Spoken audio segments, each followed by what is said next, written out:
Buenas tardes para todos y todas. Como bien lo dijo el doctor, mi nombre es María Paula Lemus, abogada del colectivo de abogados José Alvear Restrepo. Aprovechamos este espacio para saludar esta iniciativa tan importante que están haciendo ustedes, que la crearon ustedes y que están desarrollándola de una manera muy buena, sobre todo para fortalecer el sector. Me parece que es muy importante lo que están haciendo. Y también para enviar un saludo por parte de los abogados y abogadas que integran el colectivo de abogados José Alvear Restrepo, especialmente de su presidenta Soraya Gutiérrez Argüello. Bueno, lo que vamos a ver en la tarde de hoy es básicamente cómo podemos acceder a los sistemas internacionales de protección de derechos humanos, centrándonos específicamente en el Sistema Interamericano de Derechos Humanos. ¿Por qué? Porque el Sistema Interamericano de Derechos Humanos permite, al ser un sistema regional, que podamos ver de una manera integral esos mecanismos de exigibilidad de derechos. ¿Listo? Entonces, consideramos que es muy importante tener algunas claridades sobre cuáles son esos mecanismos de acceso que no solamente se limitan, como vamos a ver más adelante, a las peticiones o casos que pueden llegar a los organismos que integran el sistema interamericano, sino también a otro tipo de medidas que se pueden tener para poder poner sobre la mesa de los órganos del sistema justamente el tema sindical, ¿vale? Entonces, empecemos por favor con la presentación. Lo primero que debemos tener en cuenta es… ok. Listo. Lo primero que debemos tener en cuenta es las generalidades que existen de este sistema interamericano de derechos humanos.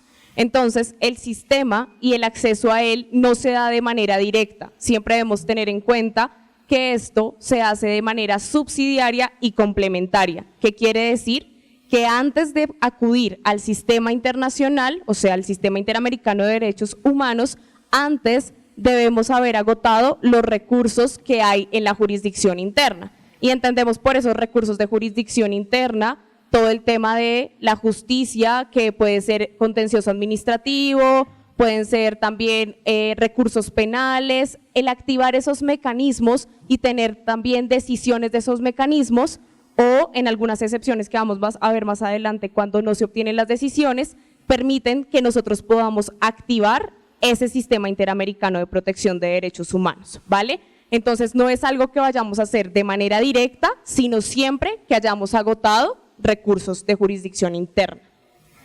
¿Cómo se compone el sistema interamericano? Se compone por la Comisión Interamericana de Derechos Humanos, que es un órgano que no tiene un carácter judicial, y por la Corte Interamericana de Derechos Humanos, que es el órgano judicial de este sistema. ¿Listo?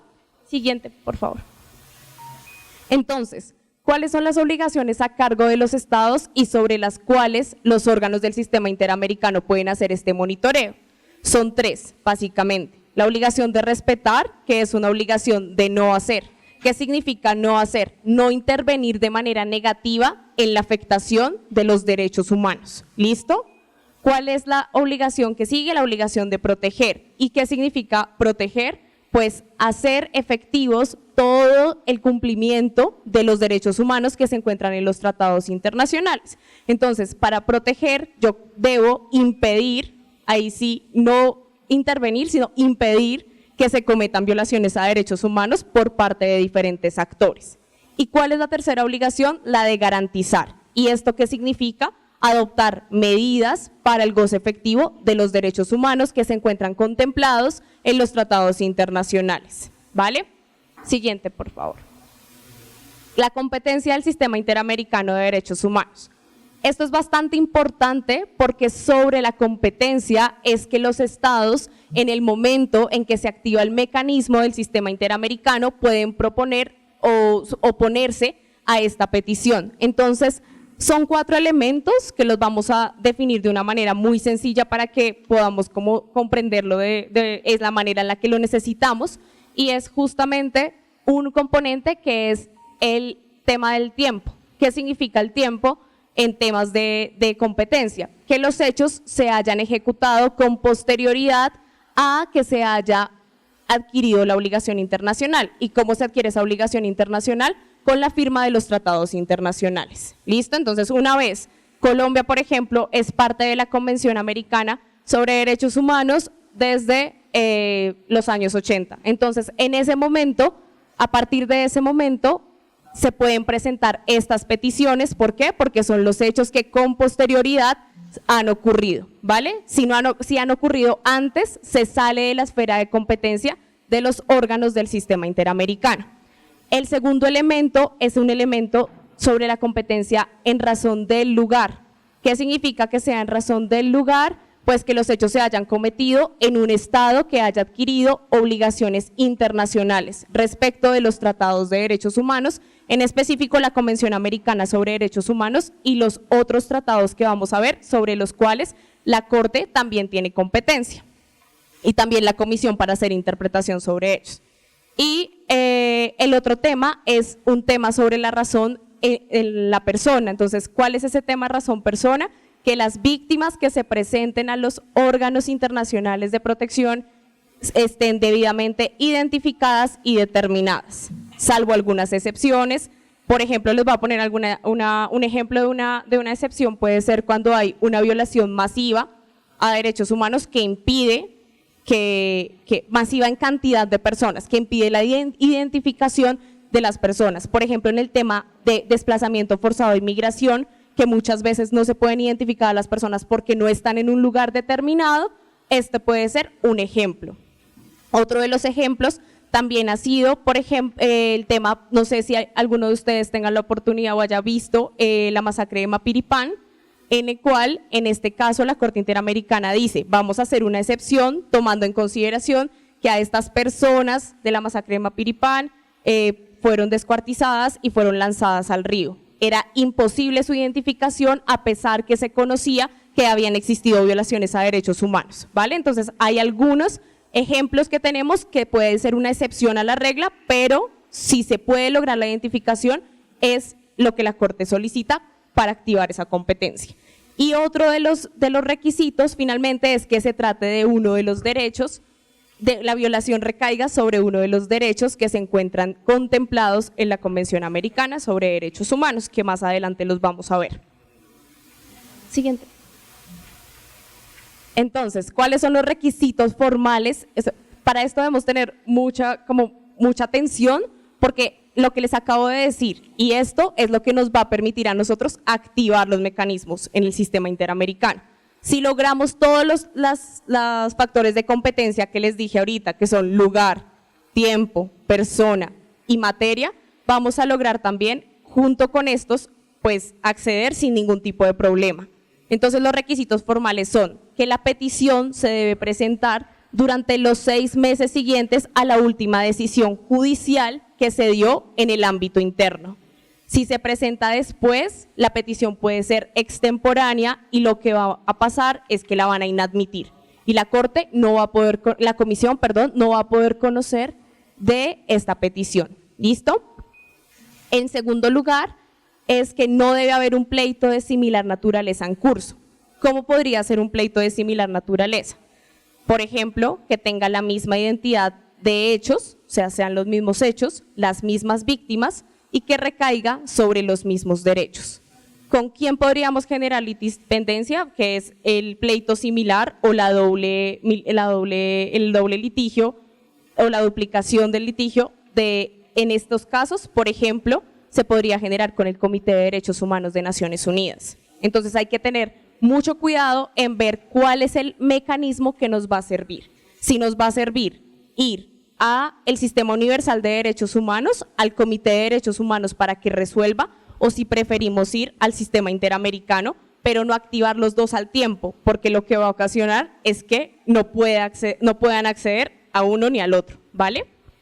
Y es muy importante también tener en cuenta que a pesar que el Sistema Interamericano de Derechos Humanos es muy bueno, ha tenido muchísimas garantías, ha logrado decisiones muy importantes que han impactado en todo el continente, el retraso que existe actualmente es algo que ha impedido que las decisiones del sistema interamericano sean rápidas. Hay un atraso muy grande entre las etapas que vamos a ver a continuación, que son las en que presentamos esa petición, el registro, cuando el caso ya llega, pasa de comisión a corte, y entonces es un proceso que puede durar muchísimo tiempo.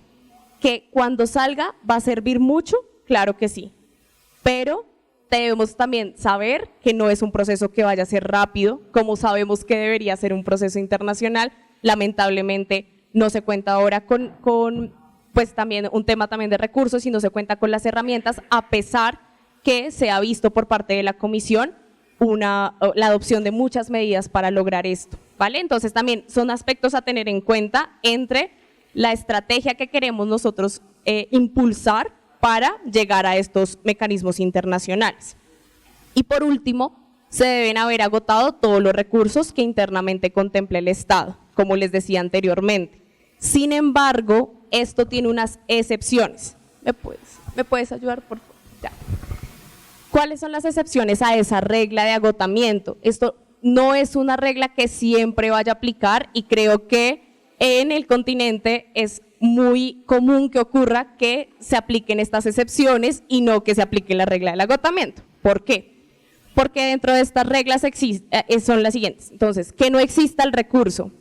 Hay veces que en los estados no existe el recurso que pueda cumplir con características que ayuden a solucionar la violación a los derechos humanos, ¿sí? O, por ejemplo, no existe el recurso, que existiendo el recurso no se permita acceder a él. Entonces, hay muchas veces que existe, por ejemplo, la acción penal, pero no se permite acceder a él. ¿Por qué? Porque existen trabas en el procedimiento, en el momento en que yo interpongo la acción, y el momento en que se hace la investigación puede que la investigación no sea efectiva, y definitivamente nunca podamos acceder a este mecanismo. Y tercero, que habiendo accedido al recurso, este no sea resuelto en un plazo razonable. ¿Qué quiere decir esto? Lo que creo que sucede en muchas de las jurisdicciones del continente, y es: interponemos un recurso, pasan 10, 15, 20 años y nunca tenemos respuesta. Esto ya es suficiente para poder activar el mecanismo en el sistema interamericano. ¿Listo? Entonces, eso es muy importante porque creo que pasa muchísimo. Entonces, listo. Entonces, vamos a ver ahora los órganos del sistema interamericano para entender cómo funcionan y cómo debemos acudir a cada uno de ellos. Primero está la Comisión Interamericana de Derechos Humanos. Este es un órgano que tiene un carácter autónomo, independiente, y que además de esto cuenta con 7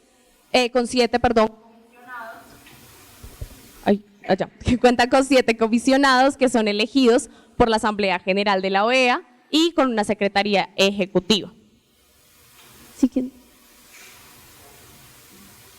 Entonces, ¿cuáles son las funciones que tiene esta Comisión Interamericana? Recuerden que este no es un órgano jurisdiccional, no puede declarar responsabilidad internacional del Estado, pero sí tiene unos mecanismos que nos van a servir mucho. Entonces, ¿qué puede hacer la Comisión Interamericana? Emitir informes sobre situaciones de riesgo de derechos humanos, que pueden ser informes por país, informes temáticos, y también puede hacer visitas a los lugares que se encuentran en riesgo. Entonces, todos estos mecanismos los podemos activar.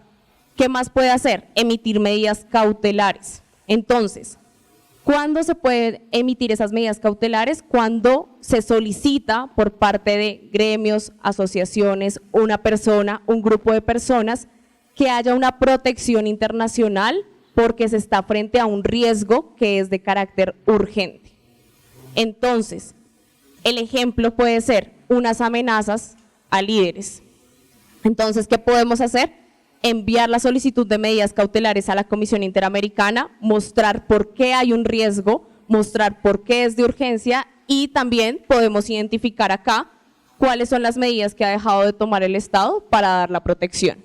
¿Listo? Entonces, la Comisión Interamericana lo que hace es responder a esa solicitud de medidas cautelares, estableciendo cuáles son las medidas que en adelante debe tomar el Estado para proteger a las personas que se encuentran en ese riesgo, que me parece que es uno de los mecanismos que pueden ser muy eficaces justamente para lo que el del día a día se puede vivir. Por ejemplo, lo que pasó con FECODE, que aprovecho para decir que desde el colectivo rechazamos las amenazas que se han presentado, y esto podría ser también como un mecanismo que se puede activar respecto a eso, ¿vale? Y también la realización de audiencias temáticas. Entonces, ¿cuáles son esas audiencias temáticas? La Comisión Interamericana hace audiencias sobre las situaciones del país y situaciones regionales. ¿Listo? Sería muy bueno que pudiéramos hacer una audiencia, o sea, solicitar esa audiencia de una audiencia regional sobre temas que la Comisión Interamericana no ha tratado y que resultan bastante importantes. Por ejemplo, el derecho de asociación y huelga, que es un tema que, aunque se ha abordado en algunos casos de la Corte Interamericana, no es algo que haya sido ampliamente desarrollado por el sistema interamericano, y que sería muy importante tener unos pronunciamientos buenos de fondo y también poner sobre la mesa de los organismos internacionales lo que está sucediendo en materia sindical. ¿Listo? Sería, creo que, muy bueno. Y también hacer recomendaciones en casos que se presenten ante el sistema. Entonces, la comisión, si decide, como vamos a ver más adelante, no presentar un caso a la Corte, que es un escenario muy probable, sí le hace recomendaciones al Estado que debe acatar precisamente para cumplir con sus obligaciones internacionales. También hay otro de los mecanismos que es buenísimo, y es la solicitud de medidas provisionales. Entonces, esa solicitud de medidas provisionales la hace la comisión en casos que no estén bajo su conocimiento, pero quien las emite es la Corte Interamericana. ¿Y cuál es la diferencia? Realmente es respecto de la urgencia y gravedad. Entonces, cuando uno solicita medidas cautelares, lo puede hacer cuando está en una situación de riesgo, gravedad y urgencia. Pero cuando lo hace respecto de las medidas provisionales, se debe probar que existe una extrema gravedad, ¿sí? Quiere decir que si la persona no tiene la protección inmediatamente, puede terminar en un perjuicio irremediable. Entonces, por eso se activan las medidas provisionales. Siguiente, por favor. Ahora, la Corte Interamericana de Derechos Humanos. Este sí es el órgano judicial del Sistema Interamericano de Derechos Humanos, cuenta con 7 jueces de diversos países que son parte de la OEA, y es elegida por su composición es elegida por los Estados miembros de la OEA. Tenemos 2 funciones principales de la Corte Interamericana de Derechos Humanos. La primera, que está relacionada con las preguntas que realizan los estados y la Comisión Interamericana de Derechos Humanos, y esa función se llama consultiva. Entonces, ¿qué ha pasado, por ejemplo, en el sistema interamericano? Se ha preguntado respecto de cuál es el grado de cumplimiento de derechos como el debido proceso en estados de excepción, cuando hay estados de excepción. Entonces ahí se hacen una serie de preguntas y la Corte Interamericana responde cómo se debe entender la aplicación de los derechos en determinados escenarios, ¿sí? También se han hecho preguntas relacionadas con el asilo, se han hecho preguntas relacionadas con migración de niños y niñas, se han hecho preguntas relacionadas con si la emisión de una ley puede o no ocasionar violaciones a derechos humanos, pero digamos que esto es más una función que puede activar el Estado mismo al preguntarle a la Corte cómo debe entender o cómo debe aplicar determinado derecho para no violar o no quebrantar obligaciones internacionales. Y tenemos la faceta o la función contenciosa, que se encarga de determinar la responsabilidad internacional de los estados. O sea, realmente quien decide si el estado es responsable o no es la Corte Interamericana. ¿Listo? Entonces, ¿cómo se puede llevar un caso a la Corte Interamericana de Derechos Humanos? Que creo que también es algo muy importante que debemos activar. Entonces, la primera etapa siempre se va a surtir ante la Comisión Interamericana de Derechos Humanos. ¿Qué quiere decir esto? Que la presentación de la petición que se hace con los requisitos que vamos a ver más adelante debe presentarse ante la comisión. El estudio inicial de la misma y el análisis de la petición lo hace la Comisión Interamericana. ¿Listo? ¿Cuáles son los tratados internacionales que yo puedo invocar que se están violando en esa petición?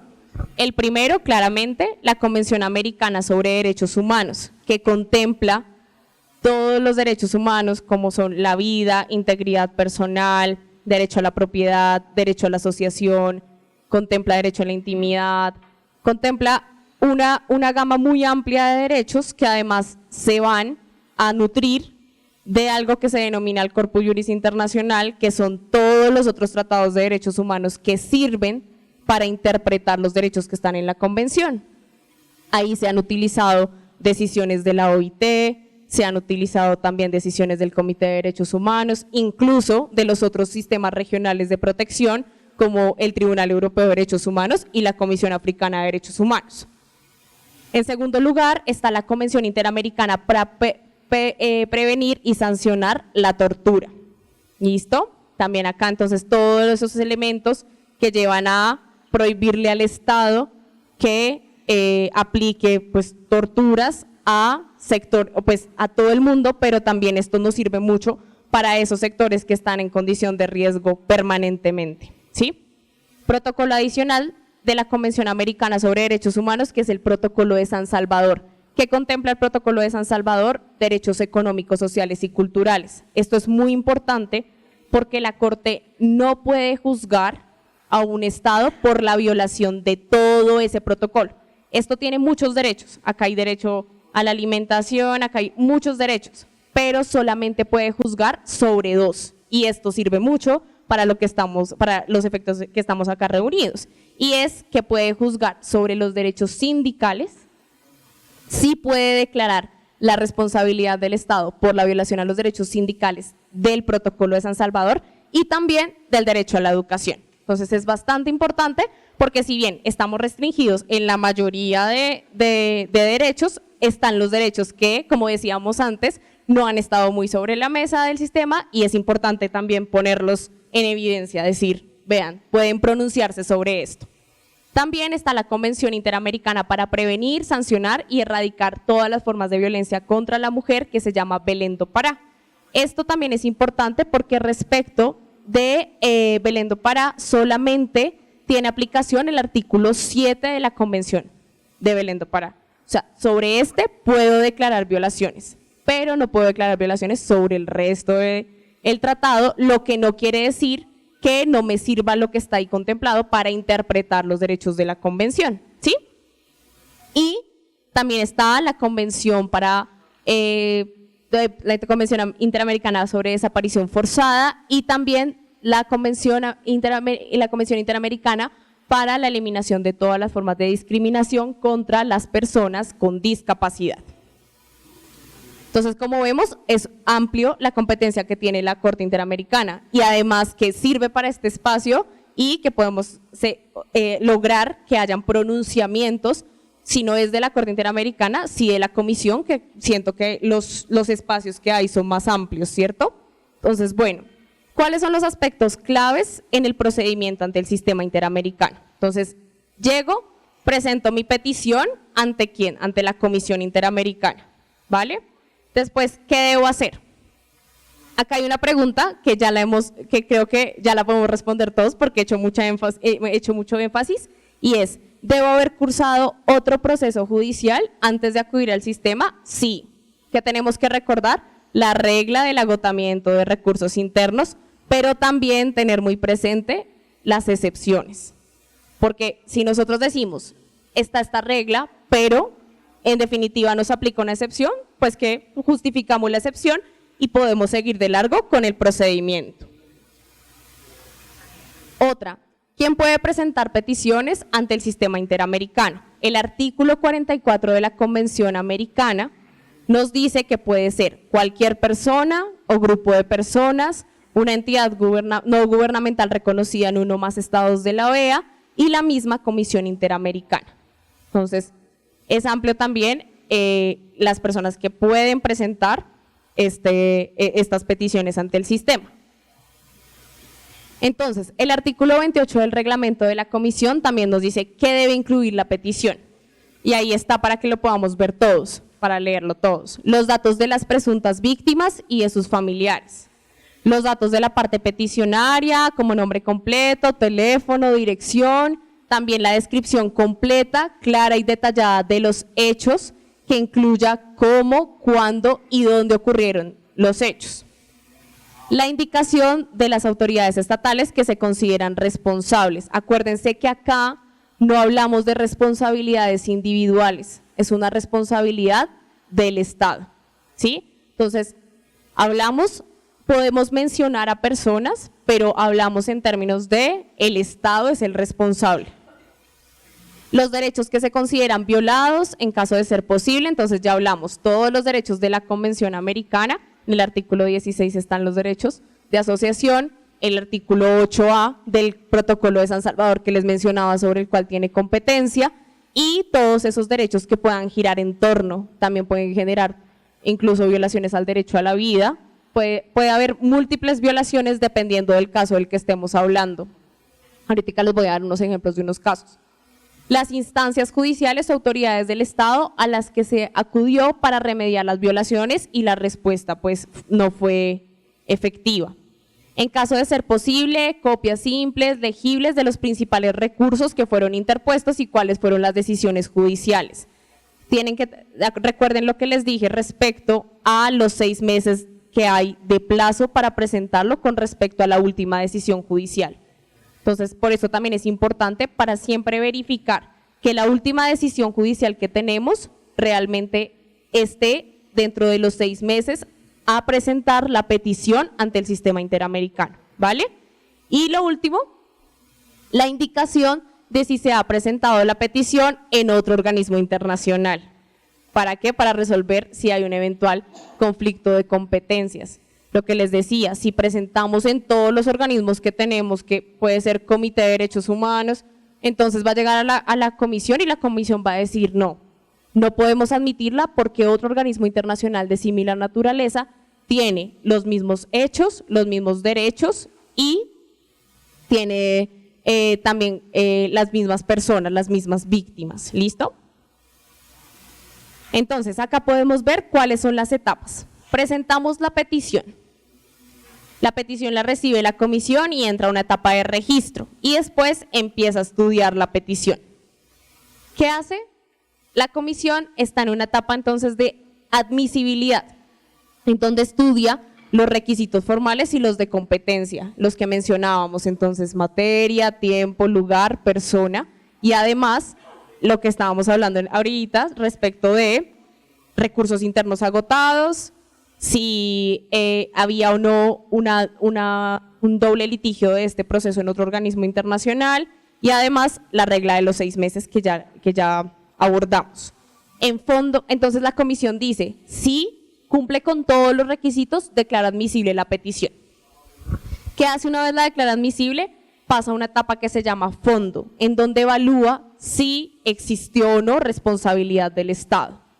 En esta etapa, la Comisión Interamericana decide si el caso debe ir o no a la Corte.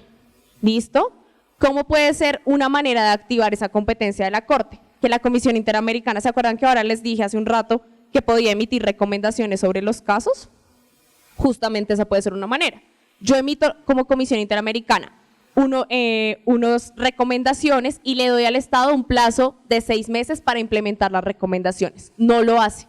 Le pido al Estado que me pase un informe en donde diga cómo ha implementado las recomendaciones. El Estado me pide un plazo de 6 meses más. Le concedo el plazo.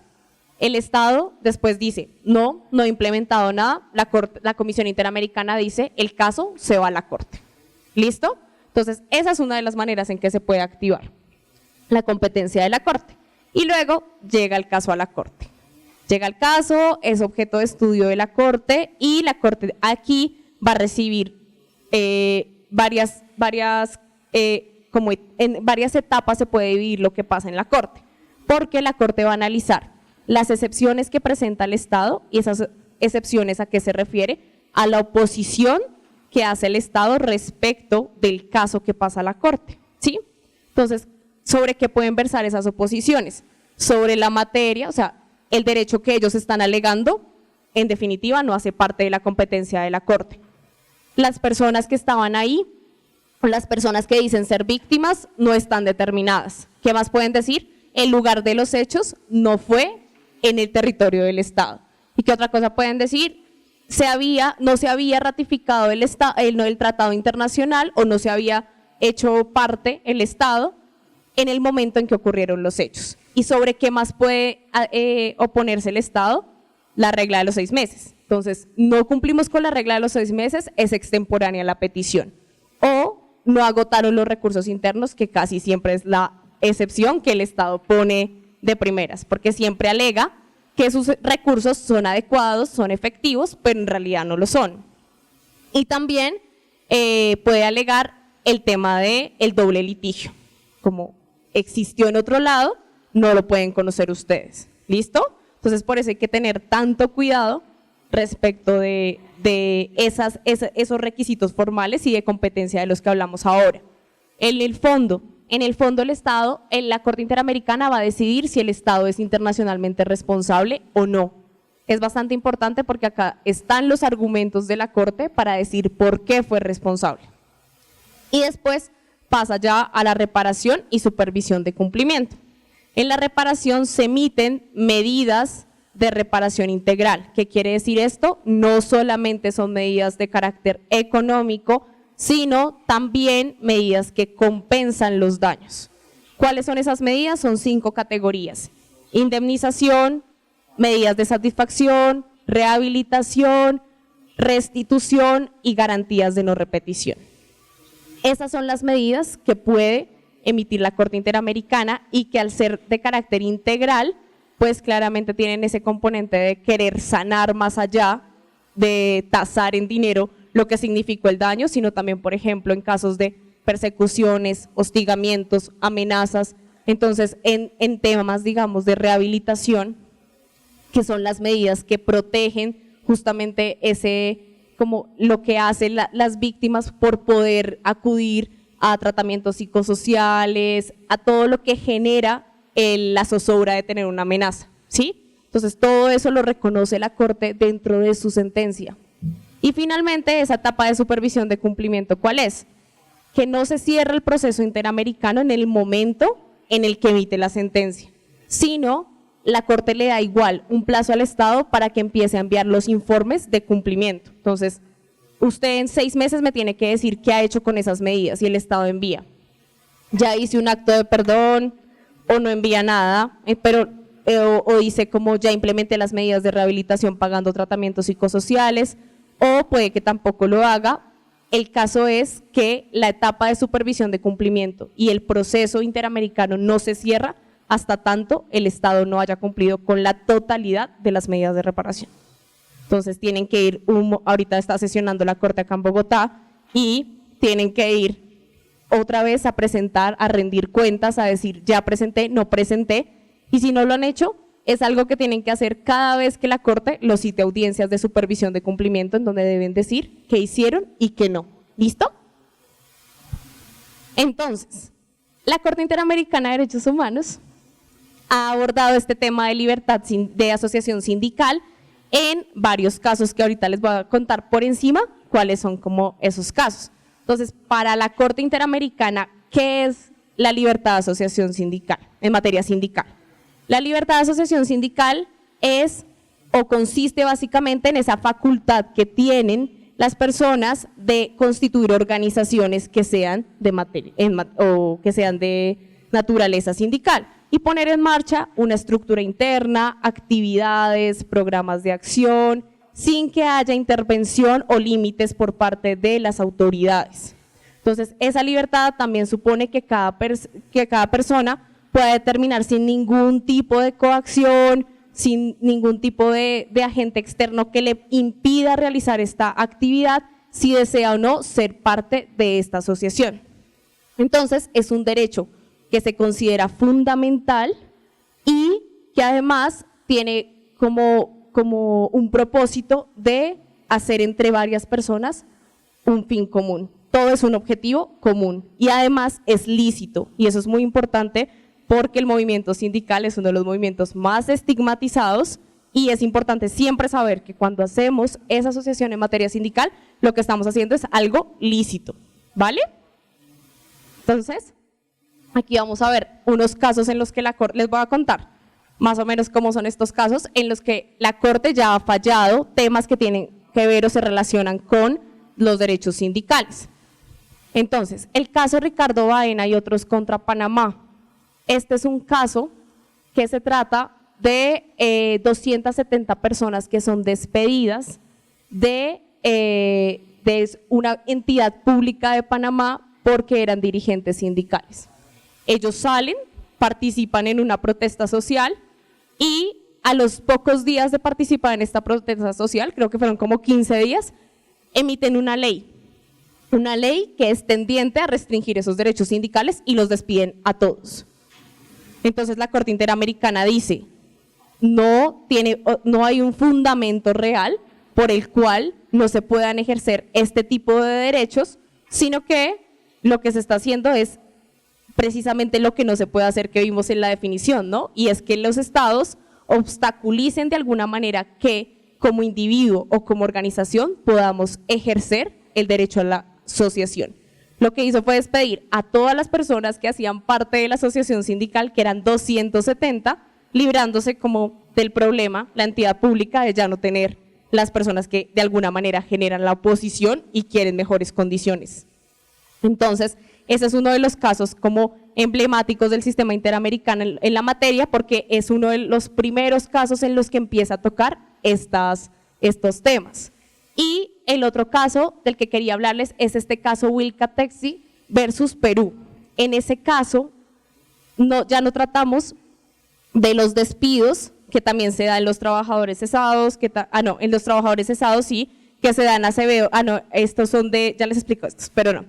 En Wilcat, acá lo que se da realmente es un asesinato a un líder sindical por parte de un grupo en el Perú, en el marco del conflicto armado. Este grupo se llamaba Colina y hacía parte del Ejército Nacional de Perú. Asesinan a este líder sindical y la Corte Interamericana lo que dice es: no podemos pensar que el derecho a la asociación y los derechos sindicales solamente se pueden ver de manera social, o sea, no solo lo podemos ver de manera colectiva, sino debemos verlos de manera individual, de la forma en la que yo, como persona, puedo decidir y determinar agruparme, pero debo hacerlo siempre y cuando me respeten también mis derechos humanos. Entonces, lo que dice más o menos la Corte es, el efecto que hay en que asesinen a un líder sindical afectando su derecho individual a la vida repercute en la asociación en la medida en la que no se va a poder ejercer de manera colectiva el derecho, porque todos van a estar en constante riesgo. ¿Listo? Entonces, es más o menos ese el caso, pues asesinado por acción directa del Ejército Nacional, es una responsabilidad que es directa del Estado. Entonces, en los casos de trabajadores cesados, Acevedo Buendía y Acevedo y otros, son casos de pensiones. Entonces, acá lo que se trata es el caso de seguridad social, que no salían las resoluciones de las pensiones, que no querían pagarles la totalidad de las pensiones. Y acá hay algo muy importante, sobre todo en el caso de Acevedo Buendía y otros, y es que la Corte por primera vez toca el tema del artículo 26 de la Convención Americana. Este artículo es un artículo que se llama la cláusula de progresividad. Y dentro de esa cláusula de progresividad se encuentran contemplados los derechos económicos, sociales y culturales. Y dentro de los derechos económicos, sociales y culturales tenemos los derechos sindicales y el derecho al trabajo. Entonces también es otra de las herramientas que permite que podamos unir los derechos que están en la Convención con ese protocolo de San Salvador y también con la cláusula de progresividad para saber cómo podemos exigir esos derechos que tienen un contenido prestacional y que lastimosamente se ha dicho como el Estado puede de manera progresiva implementarlo con los recursos disponibles, pero ya eso ha ido flexibilizándose y ya ha sido más hacia el lado de las víctimas poder exigir los derechos sin que haya tanto pero por parte de los estados, porque ya es más directa esa aplicabilidad. ¿Listo? Bueno, lo que les decía, entonces acá está ese caso en donde podemos ver esa dimensión individual, que es todo el tema de el derecho a utilizar cualquier medio apropiado para poder ejercer esa libertad. Eso es muy importante porque precisamente, si ustedes ven, muchas veces las amenazas no recaen contra todo la organización sindical, sino contra una o dos personas. Pero entonces hay que ver de qué manera podemos extender lo que le sucede a uno o a dos a todo lo que implica el desarrollo de los derechos sindicales por parte de toda la asociación. Y ahí está el tema de la función social que tiene, claramente, que es alcanzar determinados fines en conjunto y que además esos fines que alcanza la organización sindical de alguna manera terminan también favoreciendo a quienes no pertenecen, ¿cierto? Porque queremos es como siempre el bienestar en conjunto de los derechos de los trabajadores. Y bueno, lo que hay también en este caso, lo que les decía anteriormente, es que el tribunal consideró que ese tipo de asesinatos, como les digo, repercuten en la manera en la que siempre se ejerce el derecho a la asociación sindical.